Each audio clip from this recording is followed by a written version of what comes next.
Okay, I don't know what's going on here. All right, so let me go to the PowerPoint. And the last time we were here, we were discussing this problem.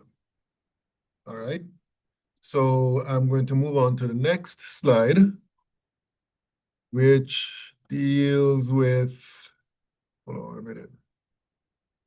Okay, so we're going to deal with some more applications of the ideal gas law. Now, we met this equation already, right? This equation is used to calculate the molar mass of a gas. All right. So, oh,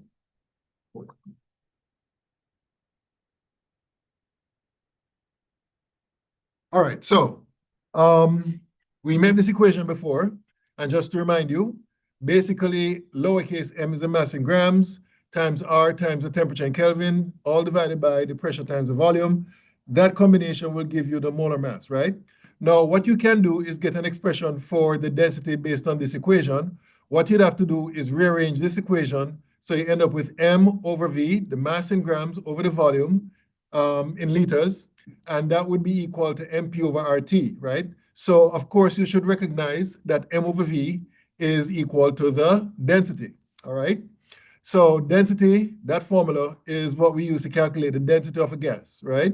Remember also that the density of a gas is not used in the same way as the density of a solid or liquid, because as we know, solid and liquids, their densities are relatively constant, but gases, because of how they respond to changes in temperature and pressure, it can vary widely, all right? Now, focusing on this equation right here, we can see that there are some important relationships that can be established. One is the relationship between the density and the pressure of a gas, right? So basically, it's a proportional relationship based on this equation. So as the pressure increases, the density increases. The same is true for the molar mass, right? The molar mass increases, the density increases. So if you have two gases, right? Let's say one gas is oxygen and the other gas is hydrogen, and they all have the same condition, same temperature, same pressure, etc. Then we know that the oxygen will have a greater density compared to hydrogen, all right, because of the molar mass being greater in the case of oxygen. Another relationship I want to point out is the inverse relationship, excuse me, between the density and the temperature, as you can see here, right? So basically, as you increase the temperature, the density decreases and vice versa, all right? Okay, so that's the formula for calculating density. And I think the next slide is an example of the use of that formula, right? So this question says, you're to calculate the density of methane gas, and it gives you the formula of methane, CH4, in grams per liter at 25 degrees Celsius and 0.978 atmospheres. So we're going to use this formula here to calculate the density. We're not given the molar mass, but we're given the formula, right? So when you add up the molar masses of all the atoms here, you're going to get 16.04 grams per mole, right? So that's the molar mass of methane. We're going to multiply that by the pressure, which is given as 0.978 atmospheres. And then we divide by R, which is always 0.0821 liters atmospheres over mole Kelvin. And then we're going to multiply by the temperature, which is given in Celsius, but we convert it to Kelvin, which works out to 298 Kelvin. And then you do your thing on your calculator, and this would be the result. And again, I think I said this before, excuse me, so I'll say it again. Make sure that when you're doing these calculations, make sure that the units are part of the whole process, right? So that you can see what units will cancel out and what units will remain. In this case, the unit that will remain, or units that will remain, would be grams per liter, right? Grams over liter, which is what we have here, all right? Okay, any questions about this example? Any questions? Any questions?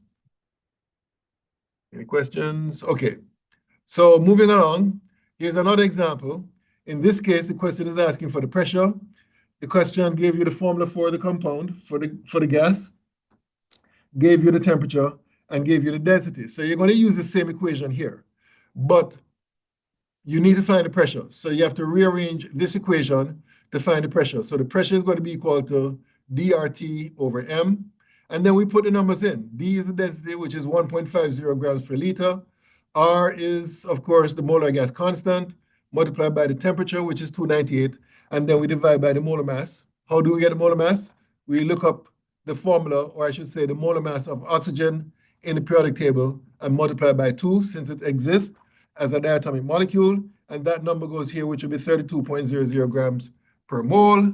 And then you put your numbers in the calculator and do your thing. And according to what I did, I got 1.15 atmospheres. All right. And again, you're going to see the units canceling out to give the remaining unit. The grams will cancel out here and here. The moles cancel out here and here. The Kelvin cancel out here and here. And the liters cancel out here and here.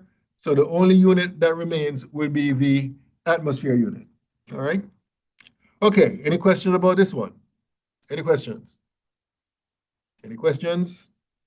Okay. So far in this chapter, we have been assuming that we're dealing with one gas in a container for the most part, right? And therefore, we apply the gas laws to whatever problems based on those gases is all about. So what we're going to look at is the law of combining volumes, where we're looking at reactions and the volume relationships between the different gases in a reaction. So we're dealing with more than one gas involved, right? So basically what this law says is that when gases measured at the same temperature and pressure are allowed to react, the volume of the gaseous reactants and products are in small whole number ratios, all right?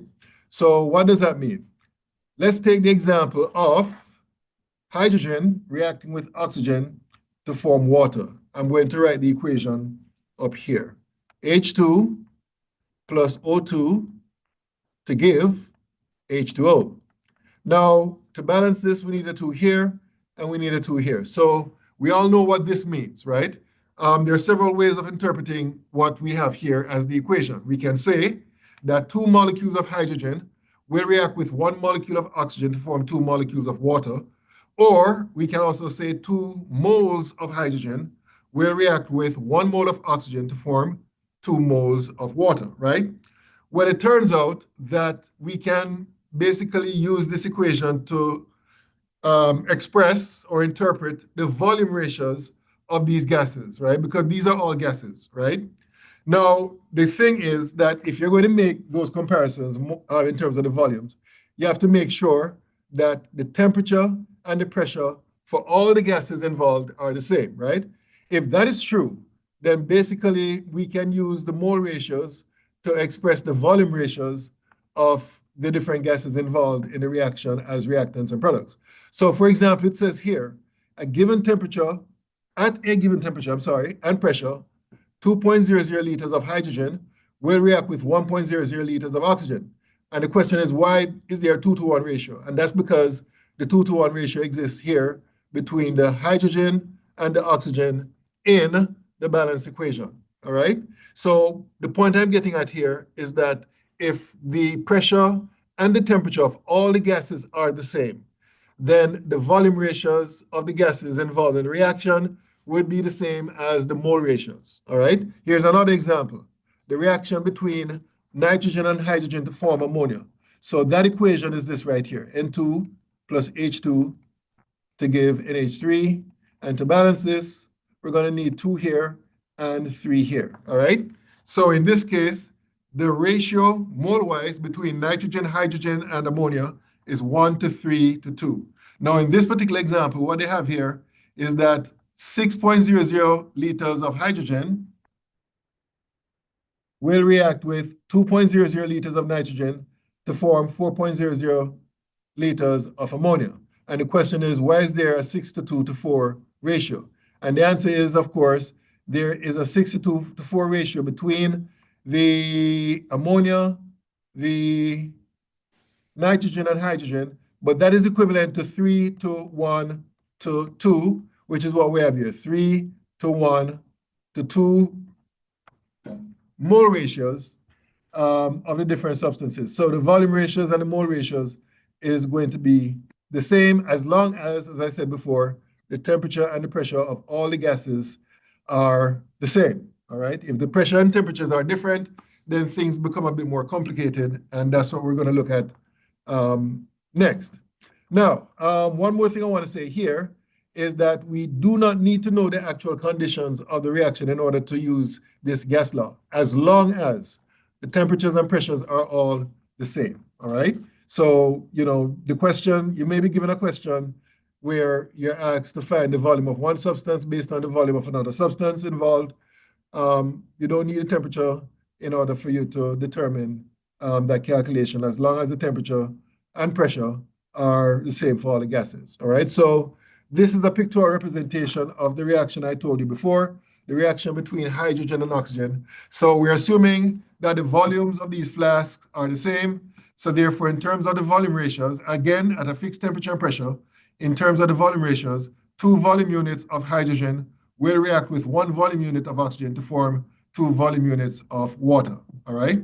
So that's basically how that works, all right? So as stated here, the ratio of the volumes would be the same as the mole ratio based on the balanced equation. All right, so let's look at this example. It says how many liters of oxygen are consumed for every 10.0 liters of carbon dioxide produced in the combustion of pentane, if all the volumes are measured at STP. So my question to you is this: based on the information provided in this question, what would be your first step?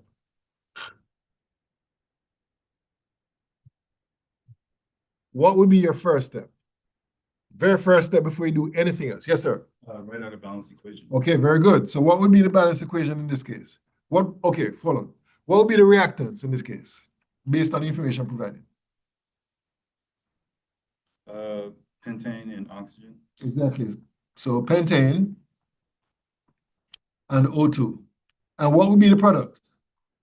CO2 and H2O. CO2 and H2O. Very good. All right.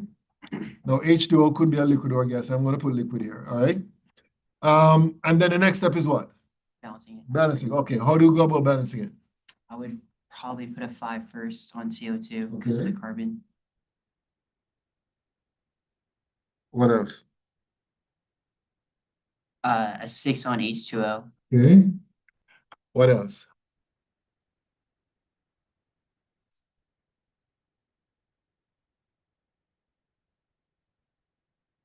What about the oxygens? How many oxygens do we have on the right side? 5 times 2, 10, 16. 16. So 8 on the O. Yeah, Yeah, 8 on 8. the O. Very good. All right. So that would be the balance equation, right? So the question is asking the liters of oxygen for every 10.0 liters of carbon dioxide. So 10.0 liters of CO2 is what you're starting off with. And what I would do is multiply by a volume ratio conversion factor, where the liters of carbon dioxide would be down here, which would be 5 liters of CO2, and the liters of oxygen would be above, which would be 8 liters of O2. And let's see, this will work out to be equal to 16.0 liters of oxygen. And that is what the question is asking for. All right. And again, we don't need to know what the temperature and pressure are. The question says that if all the volumes are measured at STP, so we know what STP means, but we don't even need the actual values of the temperature and pressure in order to solve this problem. All right? Okay. Any questions about this one? Any questions? All right. So let's talk about now situations where the pressure and temperature of the gases involved in a reaction may not be the same, right? So things are a bit more complicated when it comes to solving problems involving that kind of situation, right? Now, basically, we're going to combine what we learned earlier in chapter 3 with respect to stoichiometry to gas laws, and in particular, the ideal gas equation when it comes to solving certain problems, right? So as stated here, the law of combining volumes that we just discussed can only work if the temperature and pressure are the same.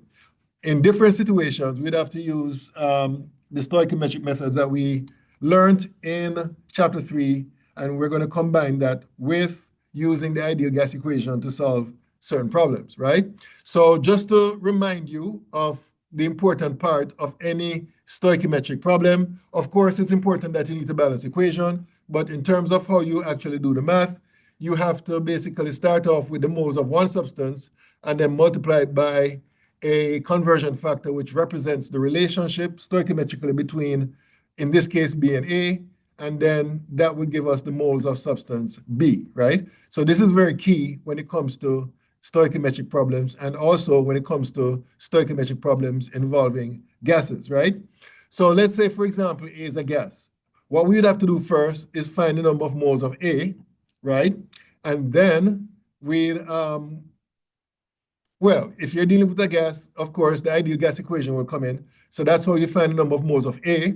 And then what we do next is that we solve for B by multiplying the moles of A by the correct coefficient or conversion factor. And that would give us the moles of B. And depending on the question that you're being asked, you may be asked to determine the pressure, volume, or temperature based on the ideal gas law again. All right. So that is basically an overview of how you do problems or solve problems involving gas stoichiometry. All right. So here is an example. And I think I need to, whoops, sorry. I'm going to copy and paste this onto a Word diagram here because I'm going to need a space.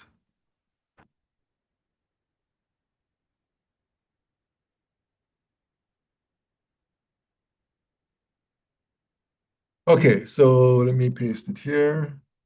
Okay. Okay, so here's the problem.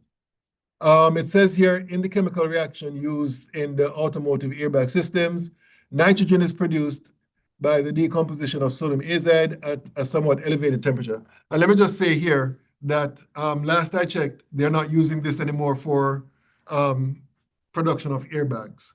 But the way this would work is that in the mechanism, when a crash occurs, then basically the sodium azide is subjected to a shock, and then it spontaneously reacts. And one of the products of the reaction would be nitrogen, and that would basically fill up the airbag so as to prevent any injuries. All right, so that's what they used to use back then. I don't think they're using this anymore. They're using a different system. In any case, they gave us a balanced equation for this reaction, and it says in the question, what volume of nitrogen measured at 25 degrees and 0.980 atmospheres is produced by the decomposition of 62.5 grams of sodium azide. So to solve this problem, we need to start off with the 62.5 grams of sodium azide. And the first thing I would do is find the moles. So 1 mole of NaN3 over the molar mass. So how do we find the molar mass? Well, again, being a lazy person I am, I'm going to go to my good old molar mass calculator.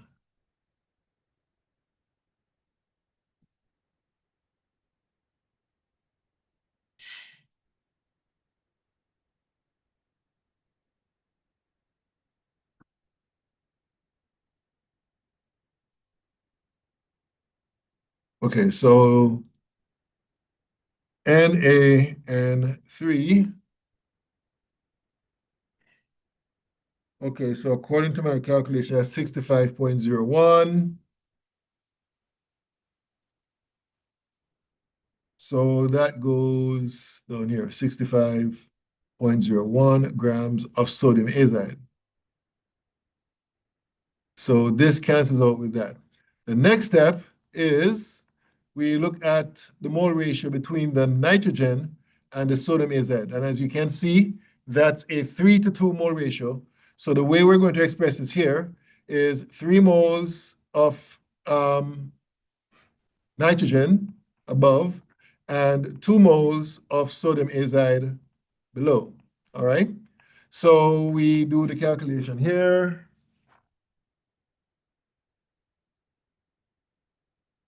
See what this gives. So 62.5 divided by 65.01 times 3 divided by 2. So according to my calculation, this works out to 1.44 moles of nitrogen, all right? Now, remember, the question is asking for the volume, right? So to find the volume, we use this form of the ideal gas equation. V is equal to nRT over P, and we put the numbers in, 1.44 moles times R, which is 0.0821 liters atmospheres over mole Kelvin, times the temperature. What's the temperature? 25 degrees, which we have to convert to Kelvin. So we multiply that by 298 Kelvin. And then we divide all of that by the pressure. What's the pressure? 0.980, 0.980 atmospheres.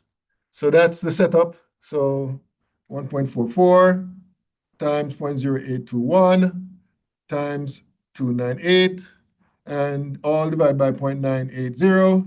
And according to my calculation, and please correct me if I'm wrong, but I got 35, I have to round off to 366. So 35.9, and the units here would be liters because atmospheres will cancel, moles will cancel, Kelvin will cancel.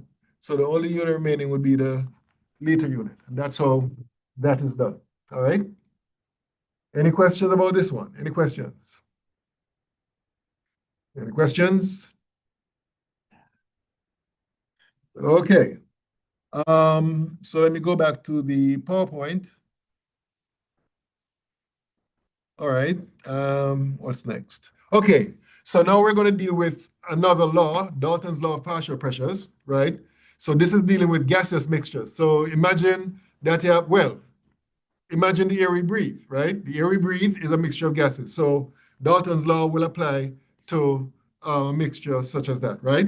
So what is Dalton's law of partial pressures? It says that the total pressure exerted by a mixture of gases is equal to the sum of the partial pressures of the separate gases. So mathematically speaking, that's basically what Dalton's law is saying. P total, the total pressure will be equal to the sum of the pressures of the individual gases. So basically, this is based on the premise that each gas will basically exert its own pressure in a mixture. Even though it's in a mixture, each gas is independently exerting its own pressure on the walls of the container that they're in. All right? So the term partial pressure, which is what is used in Dalton's law, refers to the pressure of the gas that it would exert if it were by itself in the container, all right? So basically, we can write down different expressions for the partial pressures of each gas based on the ideal gas equation. P1 is equal to N1 RT over V, P2 is equal to N2 RT over V, and so on and so forth, right? And you'll notice that the only thing that changes for each term, right, is the number of moles, right? R is the same because R is always constant. T and V would be the same for all the gases because they're all in the same container, right? So therefore, that's how we know that they are constant. Now, I want to show you something further based on what we have here. So I need to go to Word again. And let me cancel all this here.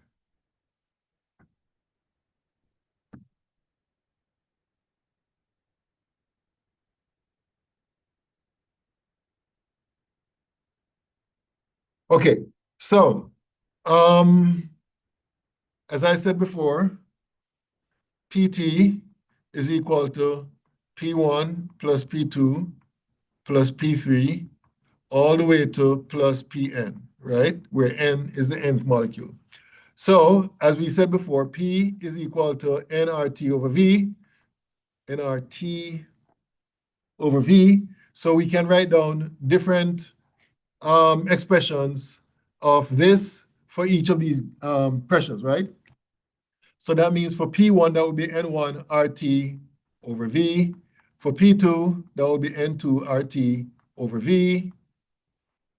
For P3, that would be N3 RT over V. And then you continue until you get to Pn, which is the same thing as N and RT over V, right? Now, if you look at this carefully, you see that the RT over V part can be not canceled, can be factored out. So if we do that, this is what we're going to end up with. RT over V times N1 plus N2 plus N3 plus so on until you get to Nn, right? So what we can do is basically designate this as the sum of the moles of the gases present.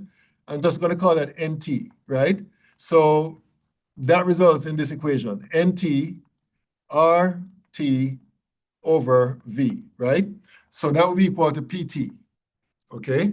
So basically what this is saying is that it doesn't matter if you have the same gas or the different types of gases, the pressure is dependent on the sum of the number of moles of the gases in the mixture, all right? So that is basically coming directly from applying Dalton's law of partial pressures along with the ideal gas equation, all right? Okay, any questions about this? Any questions? Any questions? Okay, moving along. Oh, PowerPoint.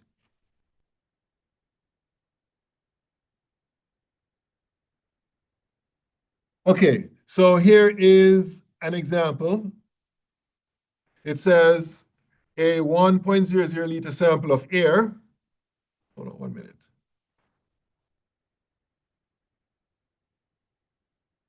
Okay, a 1.00 liter sample of dry air at 25 degrees Celsius contains, and it gives you the different gases and their amounts in terms of moles.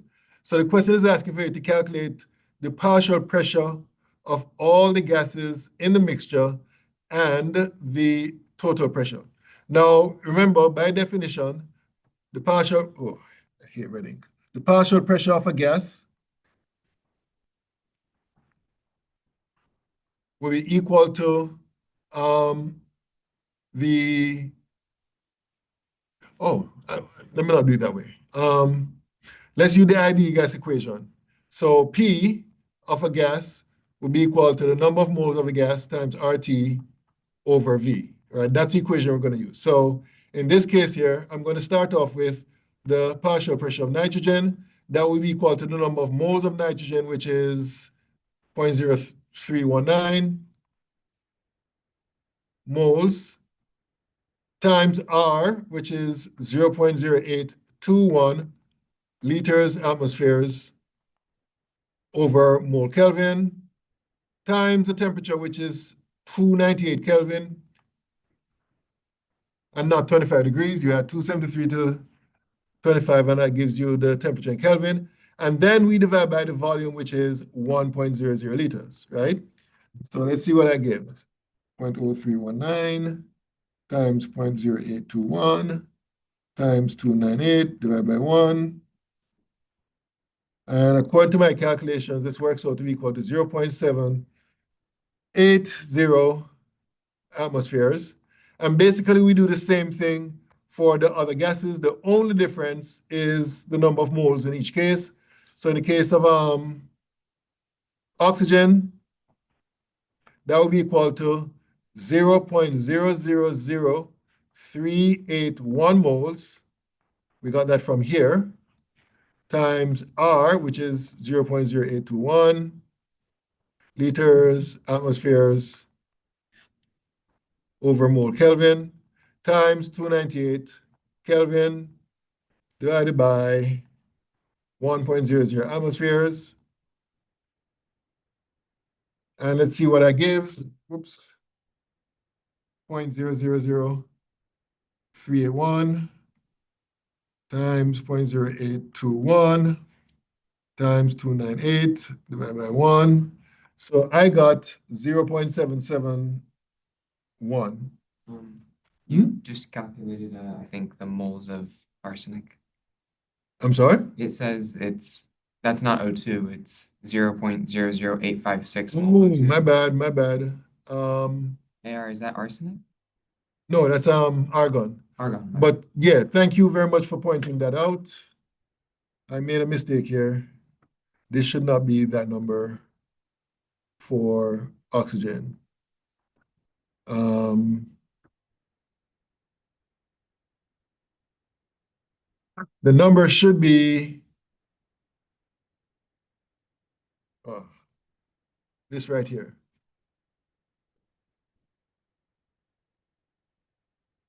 Okay, so it should be 0.00856 moles.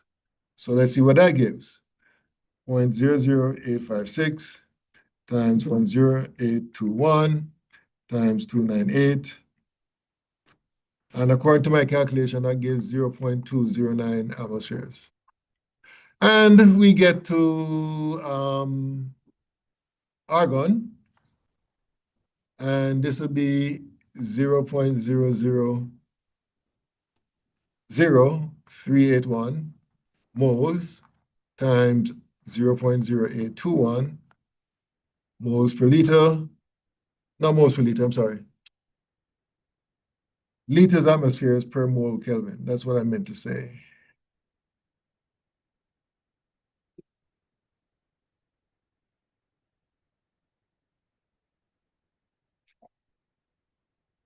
So this is going to be liters atmospheres per mole Kelvin. And then we multiply by the temperature, which is 298 Kelvin, divided by 1.00 liters. So let's see what that gives. 0.00381 times 0.0821 times 298 and divided by 1. So according to my calculation, this works out to be, no, in this case, I have to round off again to 3 sig figs. So this is going to be 0.0932, I'm sorry, atmospheres. Okay? And I'm running out of space because there's one more gas I need to calculate the partial pressure of. So what I'm going to do is, Correct me if I'm wrong, but isn't it 00932? okay, let me try this again.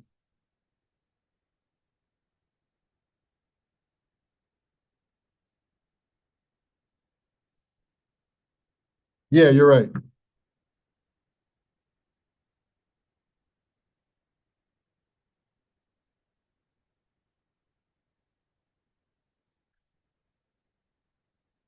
So it should be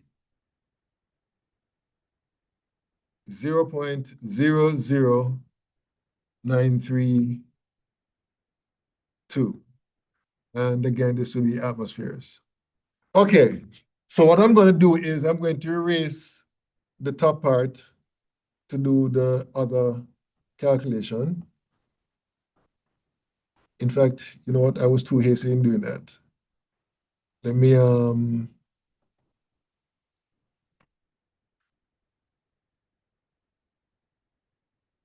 okay, what I'm doing here is setting up for the partial pressure of CO2, right? And the pressure, I'm sorry, the moles of carbon dioxide is given here, 0.00002 moles multiplied by 0.0821 liters atmospheres over mole Kelvin times the temperature, which is 298 Kelvin, divided by 1, so 0.0002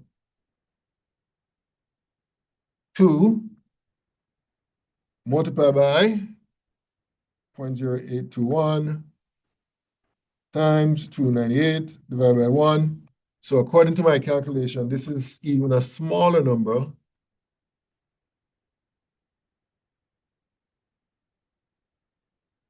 Which is equal to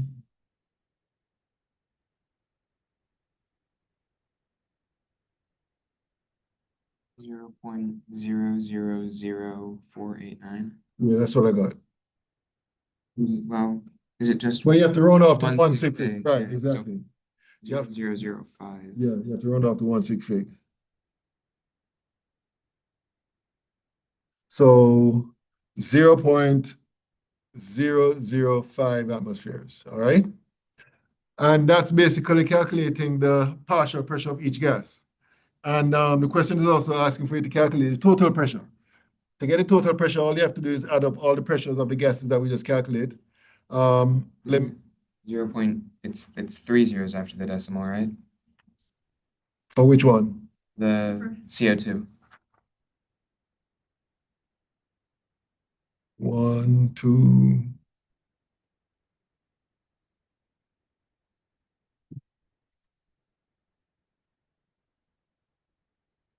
No. You mean here? Or, yeah, CO2. 1, 2. No, that's fine. What was your answer? I got 4.89 times 10 to the minus 3. I got 10 to the minus 4. Okay, let me do this. I could be wrong. Let me check. 0.000. Maybe I could be. Let me check. Make sure I might have put in an extra 0. 0.0821 times 298 divide. Yeah, that's what I got. Same thing. Okay, so as I was saying, to find the total pressure, we have to add up all the pressures that we just calculated, right? So again, I'm going to need some space here. And I'm going to need your help to remind me of the first one. What was the pressure? 0.78. So hold on 1 minute. Let me set myself up here. Okay, so the total pressure will be equal to, what was the first one? 0.780. And that would be atmospheres. Plus, this one here is 0.209. Plus 0.00932 atmospheres, and then plus this one, which is 0.005 atmospheres. And let's see what that gives. 0.780 plus 0.209 plus 0.00932 plus 0.005. And I'd have to round this off to three decimal places. So I got 1.003 atmospheres. And that would be the total pressure. All right? Okay, any questions about this one? Any questions?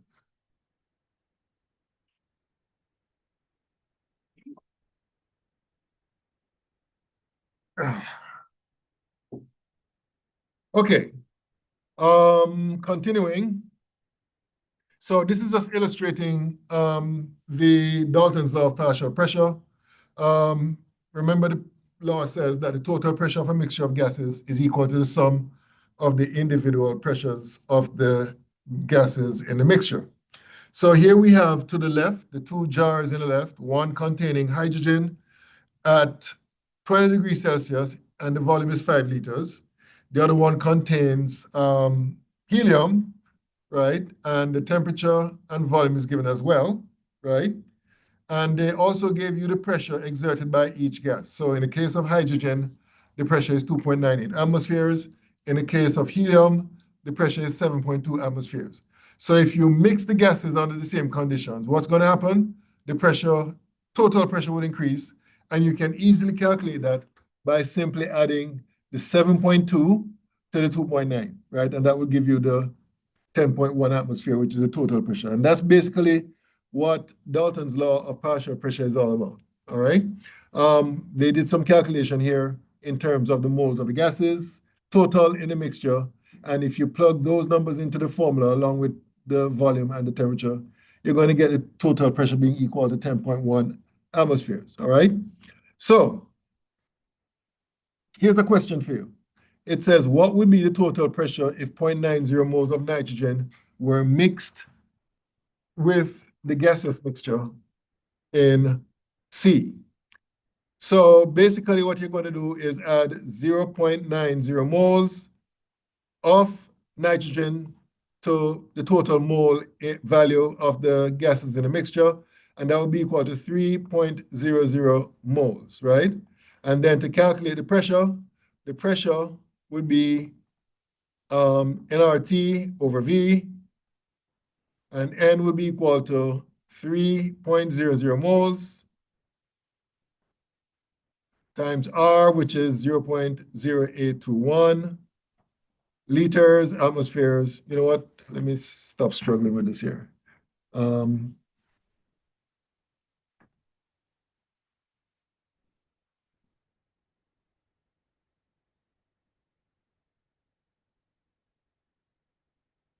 Let me do it over here.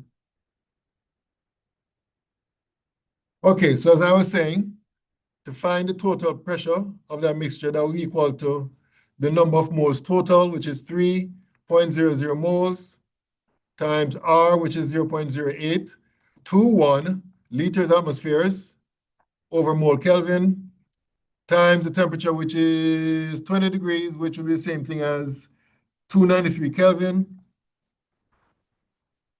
And then divide all of that by the volume, which is 5.0 liters. And then we work that out. So 3 times 0.0821 times 293, and then we divide all of that by 5.0. And according to my calculation, this works out to be equal to 1.44 atmospheres. And that's how that's how that is done. All right. Okay. Any questions about this one? Any questions? Any questions? Okay, so let's talk about mole fraction, right? This is a way of expressing the concentration of a mixture of pretty much anything. But in this particular case, since we're in the chapter dealing with gases, that's our focus here, right? Now, the definition of the mole fraction is shown right here, right? The mole fraction of one component in a mixture would be equal to the number of moles of that component divided by the sum of the moles of all the components in the mixture, right? So that's basically what the mole fraction by definition is. And please note that, well, two things. Note that the units here are moles and moles. So what does that mean for the units of mole fraction? They'll cancel out, right? So therefore, mole fraction values have no units, all right? Another thing I should say about mole fraction is that it can only range from 0 to 1, all right? Or if you want to express it in percentages, 0% to 100%, right?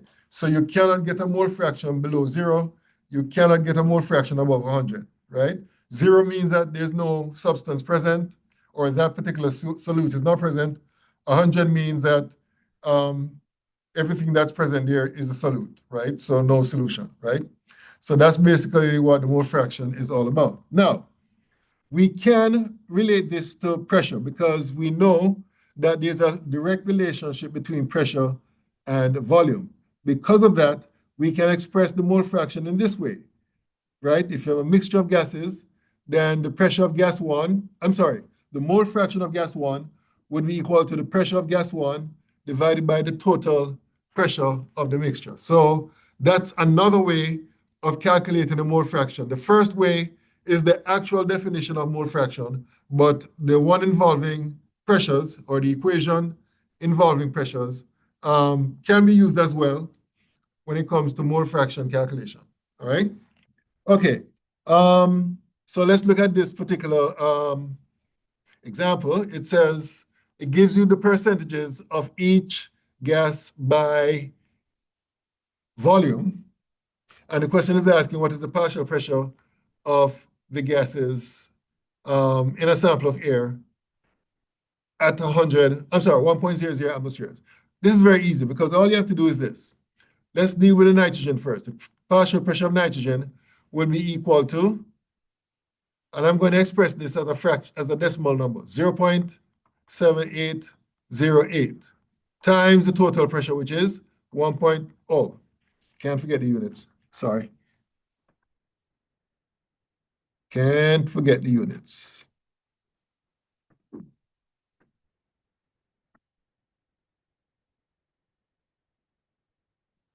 Okay, So this will be ATM atmospheres multiplied by 1.00.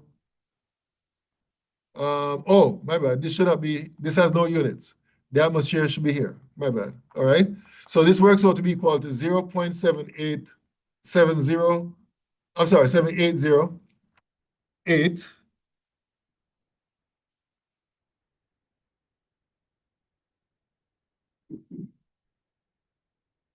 Come on. Okay, so 0.7.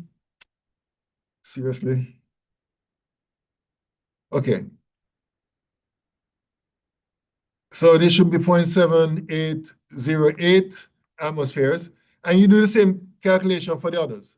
For the oxygen, that would be 0.2095 times 1.000 atmospheres.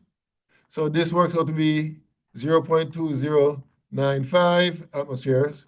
And then in the case of argon, that would be equal to 0.0093% multiplied by 1.00 atmospheres.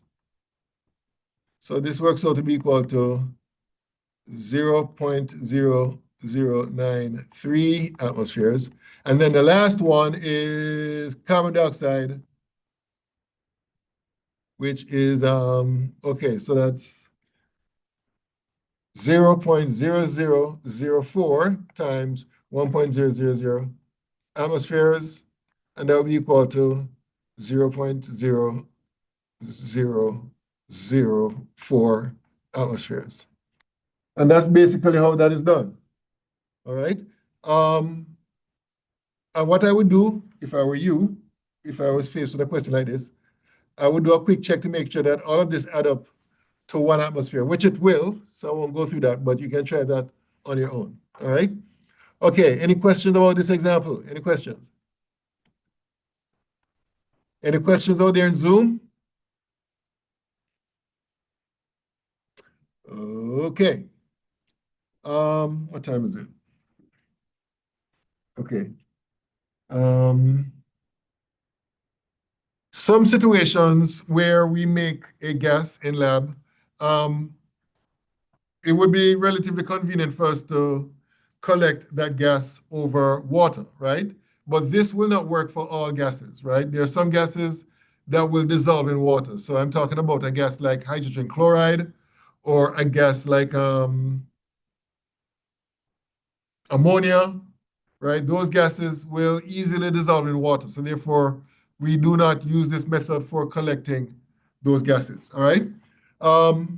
So the gases that we're talking about that can be used in order to perform this experiment are gases that hardly dissolve in water. So I'm talking about gases like oxygen, gases like nitrogen, gases like organic gases like ethane, methane, and so on. So these gases will not dissolve in water, and therefore you can use this method in order to determine or to capture the gas in a vessel, right? So let's use oxygen as an example here. So this is a setup right here. So basically what is done is that you fill the jar with water, right? And then you invert it into a trough filled with water, all right? So before any gas is collected, all of this will be totally full. And then what you do next is that you lead a hose from the vessel where the reaction is taking place to produce the oxygen. You lead the other end of it into the bottle right here or jar. And then, of course, bubbles will be emerging from the hose, and that's the oxygen gas being produced. And what will happen is that the bubbles will move up, create a larger airspace right here, and the more oxygen that is produced and bubbled up into here, the greater would be the volume of the air. In other words, the water will be pushed down, right? And what we try to do when we do this experiment, we try to collect enough of the gas such that the water level here on the inside of the jar is on the same level as the outside of the jar. And that's important because what that tells us is that the barometric pressure, which is the pressure acting on the surface of the liquid here would be equal to the total pressure that is in the jar. Now, a question is being asked here, and I want you to think about it and see if you can answer that question. The question is, what two gases are collected above the water in this case? What two gases are collected above the water in the jar? Is it O2 and H2O gas? Exactly, oxygen gas and water vapor, right? So basically, the total pressure of that mixture will be equal to the barometric pressure based on the setup, right? So that's basically what is being shown here, right? P total minus the vapor pressure will be equal to the pressure of the gas, or better yet, P bar minus the vapor pressure will equal to the pressure of the gas, right? And the reason why that is so is because P total would be equal to pressure of the gas plus the water vapor pressure, all right?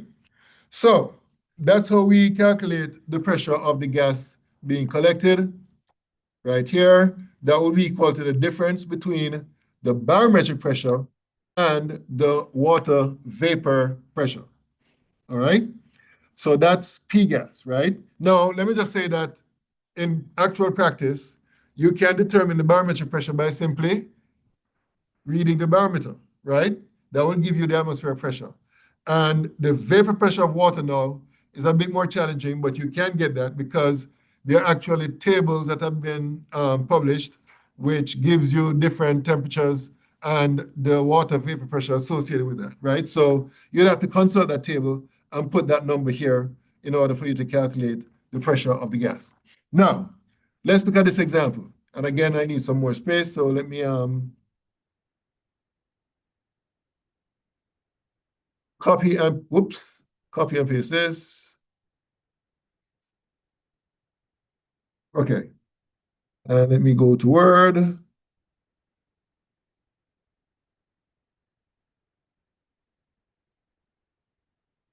Oh, come on.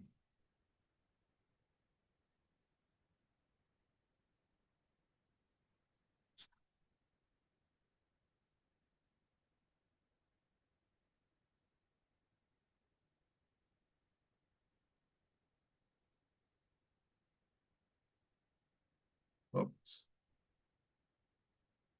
Okay, so let me paste this here. Oh, I didn't copy it. To copy first. And then paste it. Okay, so this is the question, right? It gives you the balance equation. It gives you the temperature at 22 degrees Celsius. It gives you the barometric pressure. And the question is asking for the volume of the hydrogen gas that is produced if you start off with 1.50 grams of the aluminum. So we're going to start off with the 1.50 grams of the aluminum.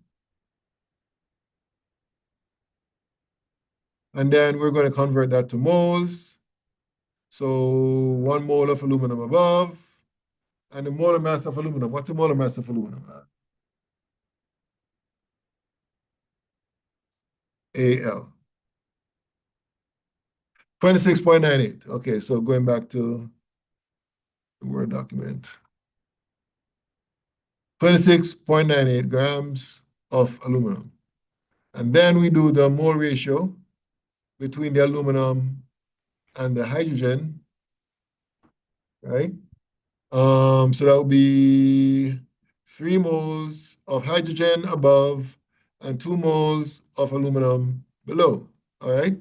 And then we work this out. So let's see what that gives. 1.5 divided by 2, 6.98 times 3 divided by 2. So according to my calculation, this works out to be equal to 0.0834 moles of hydrogen, all right? So we know the number of moles of hydrogen. They gave us the temperature, and they gave us the barometric pressure, and we can, but before we do that, well, okay, let me just say this. So the equation you're going to use is V is equal to nRT over P, right? And we have everything we need to calculate it, excepting the pressure of the hydrogen, right? This pressure here will be the pressure of the combination of the hydrogen and the water, right? Water vapor, right? So basically, we need to find the pressure of the hydrogen itself. So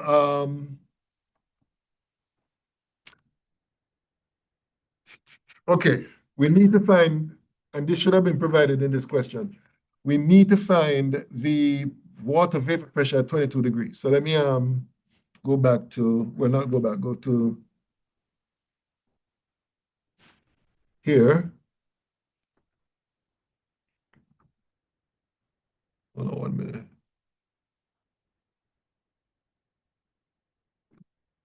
Vapor pressure of water at 22 degrees. Okay, so 19.8 torr, all right? That would be the vapor pressure of water. So,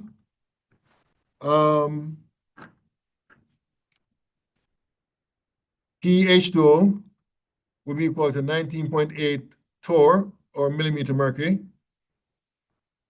right? And the vapor pressure, the barometric pressure, P bar, is 742 torr. So basically, the P of the gas would be 742 torr minus 19.8 torr. So let's see what that gives. 742 minus 19.8. So that gives 722 torr. 722 torr. Okay, so we're going to plug all those numbers into this equation.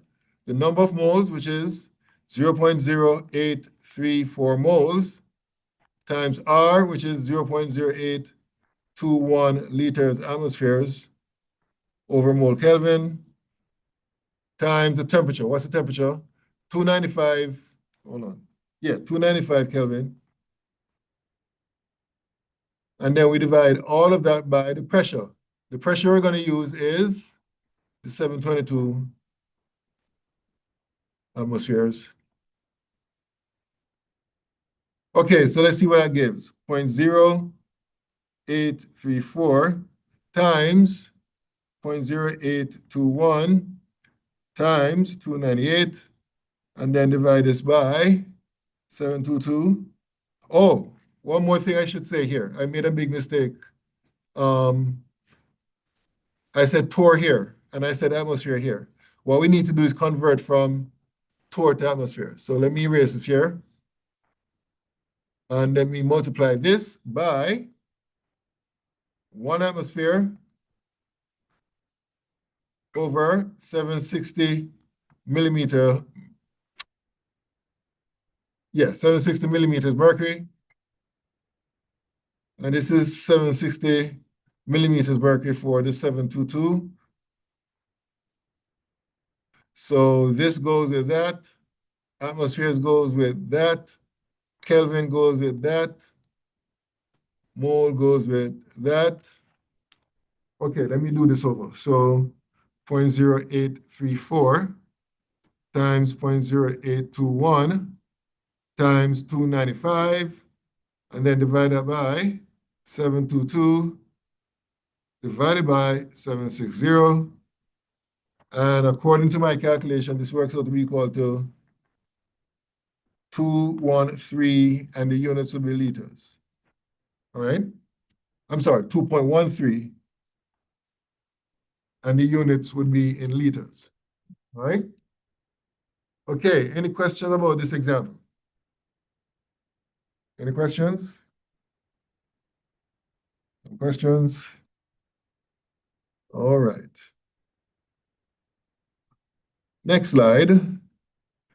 Okay, so we're going to end with this right here. So this is talking about the quantitative aspects of the kinetic molecular theory. So just to remind you, the kinetic molecular theory is the model that we use to explain all the gas laws that we just discussed, right? So basically, if you choose any one gas law, this particular theory explains it. Remember, there's a difference between the theory and the law.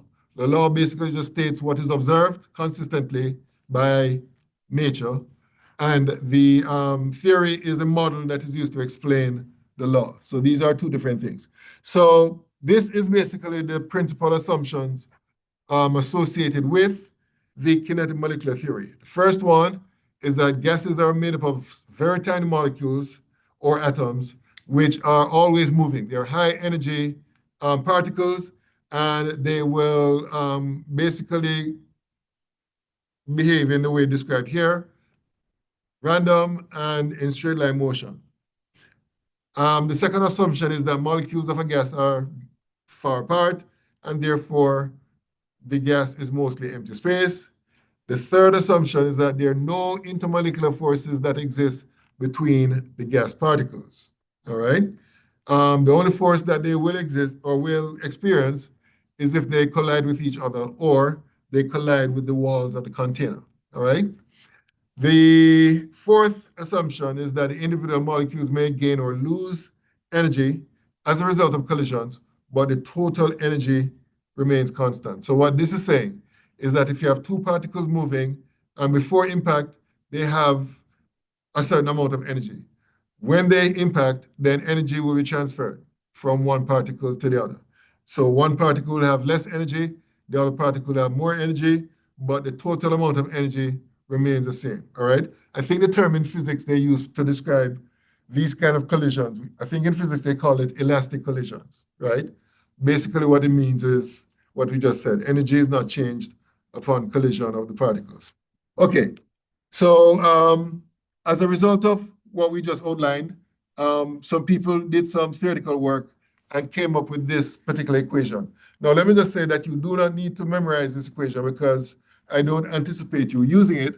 However, I thought it was important for me to show you this because this shows you, based on the theoretical work, the different relationships between different terms. So, for example, we see, based on this equation, that the pressure of the gas is inversely proportional to the volume, all right? We can also see that the pressure of the gas is directly proportional to the number of molecules. We can also see that the pressure of a gas is dependent on the mass of the molecule, right? So again, if you have two gases, oxygen and hydrogen, oxygen would have a higher pressure compared to hydrogen because oxygen has a greater mass, all right? And then the last one here, I think this needs some explanation. This is called the mean of the squares of the speeds, right? So what this means is that this here squared will be equal to the square of the speed of gas molecule 1 plus the square of the speed of gas molecule 2, and so on and so forth.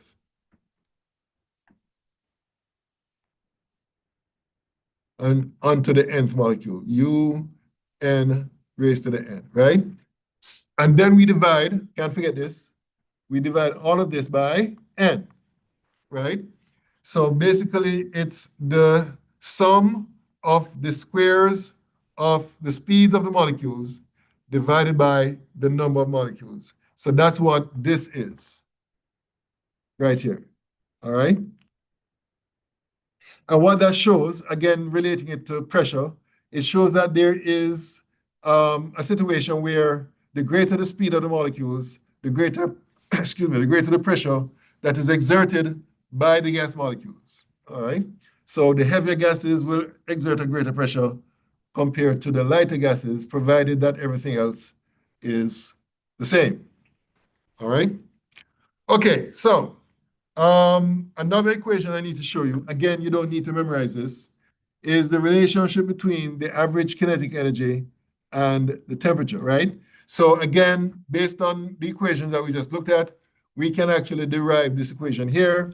And because this is a constant, and 3 over 2 is a constant, then we can replace all of these with a constant, right?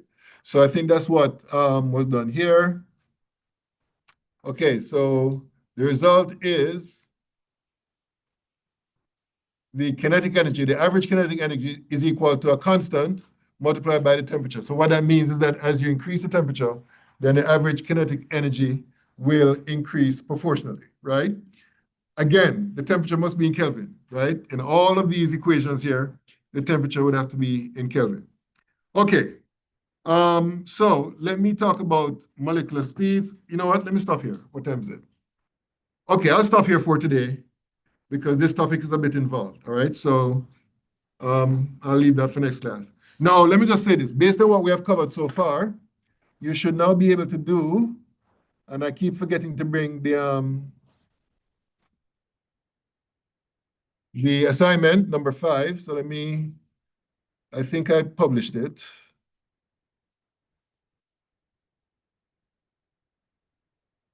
Oh, I didn't. Okay, so let me publish that now. I apologize for that. So let me open this up and see what's there.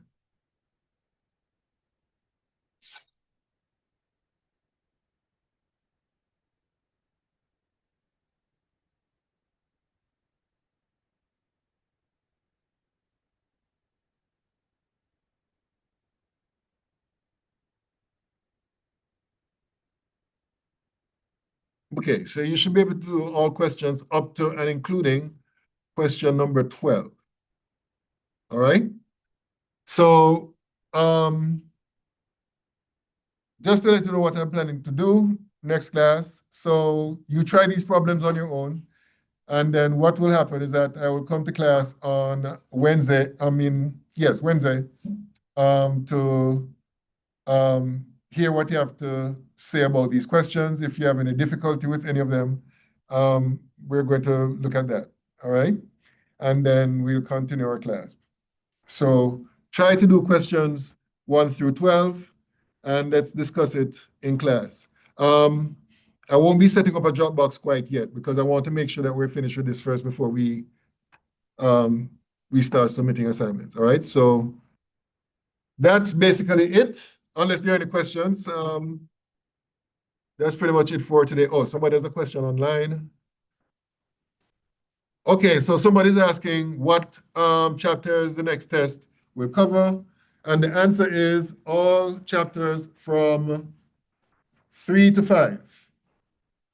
So including this chapter, which you're almost finished with. All right?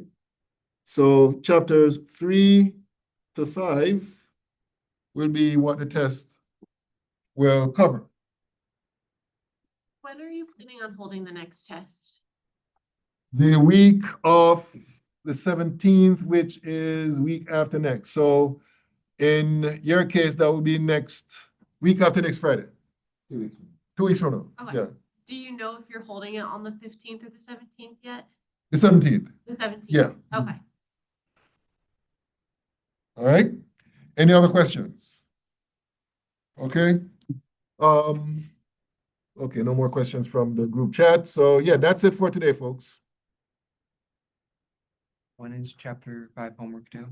I don't know yet. We're going to work on any questions that you guys might have. But more than likely, it'll be sometime next week.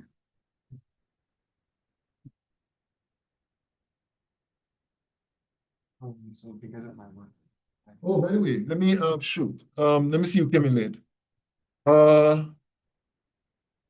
Barner. Keep forgetting to do this. Barner, Davis, Hernandez.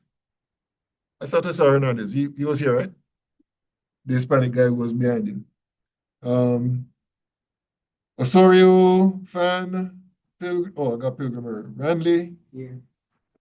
Talon, and Zaradka. Okay, good. You were saying? I haven't been able to go over the test with you because of my work schedule. I keep having work like during your office hours. Oh, okay. So I think Monday, are you here at the school? Monday I'm here. I have office hours on Monday, but also since I have office hours from 2 to 5, but I also have a lab from 8 to 11. Okay. So while the students are working in the lab, you can come in if you have any questions, but that's from 8 to 11, that's in the morning, so I don't know. Okay, I'm here in the mornings. I was just wondering if I'd have to stay till two, because I have one class Monday. It's calc from 8 to 9. Oh, okay. So I can come in during your lab? Yeah, because the lab goes from 8 to 11. Okay, Yeah, gotcha. all Thank you. right? Yes, ma'am. I was wondering if you ever allow students to take the test ahead of schedule if they schedule it, because I might possibly have to go out of town on the 17th. Oh, okay. Yeah, I could do that. Okay, Or you could do the test after you come back. I mean, well, whatever, I wasn't sure what yeah, your, I could, well, if you can come by my office hours, then yes. okay, so Right. if I can email you and we can set up a time for me to come during office hours Yeah. and take it? Mhm. Okay, perfect. All right, Thank you. no problem. What room would that be in? Oh, you mean the lab? Yes. Room 125 in building, 2. Building 2, 125, you said? 125, yes, sir. Thank you. Okay, and you guys out there in Zoom, I'll be signing off now.